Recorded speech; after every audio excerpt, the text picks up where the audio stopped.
Hi guys! Guys, may recommend ako sa inyo.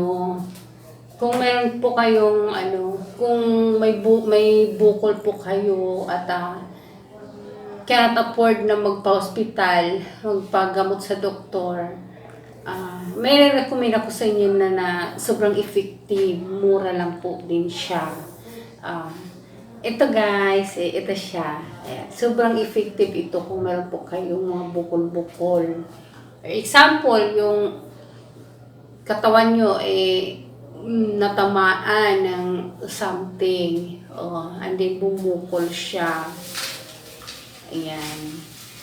Try nyo gumamit nito guys. Ito, subok ko na din ito. Kasi natamaan rin po yung aking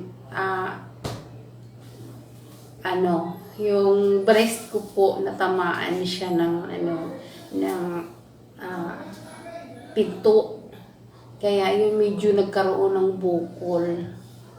And then, ito lang po yung ginagamot ko. Murder po ako nito ng marami.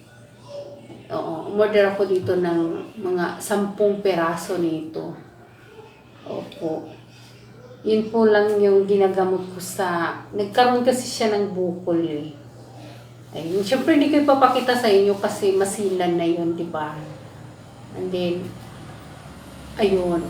Dahan-dahan po siyang na okay. Matigas po yun eh, yung bukol na yun. Matigas. And then, ito lang yung ginagamot ko. I-ano nyo lang siya guys, pahid nyo lang siya na kailangan mag-absorb talaga siya sa balat nyo. Sa loob, yung pagpahid nito. Parang mawala yung sakit din ninyo. Ang ginagawa ko guys, pinapahid ko siya, tapos nilalagyan ko siya ng plastic. Pagkatapos kong ipahid sa parts na kung saan may bukol, nilalagyan ko siya ng plastic para doon lang siya. Bale, hindi masasayang yung gamot, nasa loob lang siya. So, gusto ko maipakita sa inyo guys, pero dito kasi sa breast ko eh. So, example ko na lang dito sa kamay. Example, pinahiran ko siya ng ito siya. Hindi ko alam kung anong pangalan nito guys kasi Chinese eh. Ito, pinahid ko siya nito. Pinahiran ko siya nito. So, pinahiran ko siya. And then, meron po akong plastic lapo na tinakip doon sa sa pinahid ko na may gamot para hindi po masayang yung gamot, hindi alam mo yun, mapupunas ng damit.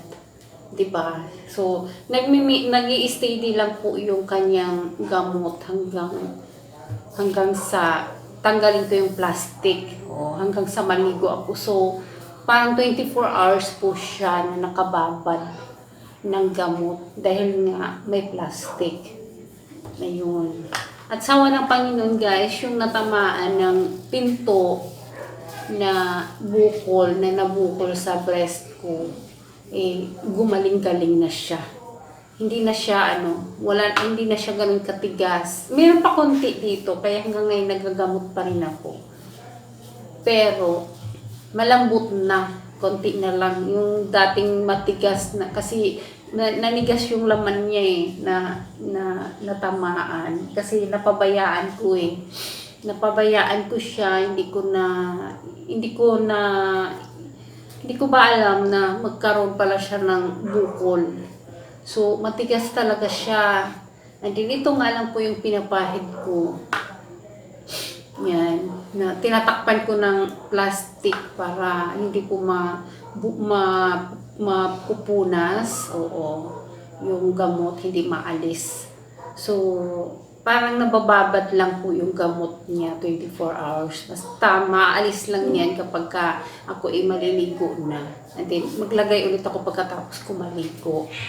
At ngayon, medyo malambot na yung bukol na yun. Kasi kung pabayaan nga naman yun, baka ano pa ang mangyayari, di ba? Pabayaan nga naman natin yung mga sakit natin, yung mga bukol-bukol natin, baka mamaya, di ba, mauwi pa sa cancer o sa cyst.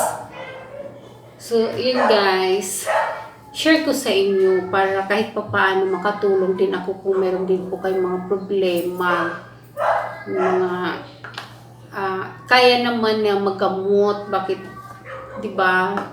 Try lang muna natin tong mga ganitong mga remedies bago tayo magpa-doktor. Kasi ang mahal na rin ngayon ng hospital, di ba? So, ayan. Try natin to guys. Kasi ako subok ko to. Talagang sobrang effective. Damihan nyo lang ng order. Kasi ako, pag nag-order ako, 5-5. O, di nakasampu na ako. And then, yun. Matagal maubos. Yun guys. Subukan lang din ninyo. Kasi ako, effective talaga ito sa akin. Sa Shopee nyo lang po ito mahanap guys. Or Lazada. Type nyo lang po yung gamot sa bukol. At ayan, lalabas na ito.